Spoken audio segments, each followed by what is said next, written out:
But as we are in the present day, one must ask, what's the future? And you've described it, you were describing a grim future as you saw it, and you'd be spot on in terms of the nation and the nation to which we were born. A large church, the Catholic Church has got too much to lose. It can't go against the establishment. And it's not the establishment. It may think it is on one level, but it's not. So if there's any salvation, it has to be somewhere outside of the Catholic Church. Okay. I'd agree with you. I'd certainly agree with you 100% if I thought the Catholic Church was just an institution. So it comes to a matter of faith, really, whether one has it or doesn't, because you're right. There's no sign, visibly, of the church becoming what it once was. But then there have been different times in history when there's been no such sign, yet the church has resurrected. We've had it in various crises in the past.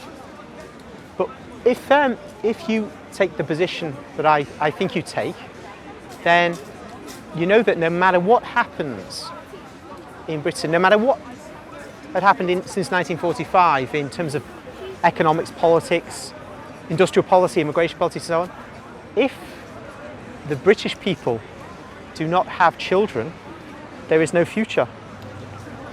Again, you're not helping very much. Okay, here's the help. The only ideology, just call it that to be neutral. Oh yeah, the Catholics breed, that is true. But we're the only ones who do. There are some Protestants who do. I'm not aware of Protestants who say in marriage you are forbidden from using artificial birth control. Some have got a sort of pro-reproductive ethic to them. I mean, well, at least they do seem to produce more children.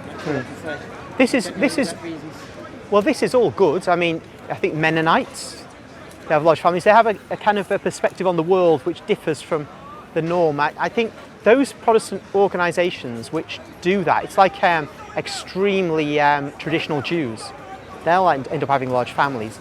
But really, the only hope is if the Catholic Church discovers its spiritual authority, because once it's discovered that, it will discover a wider physical authority. Then, because it's so embedded in the Western world, it alone can save the Western world.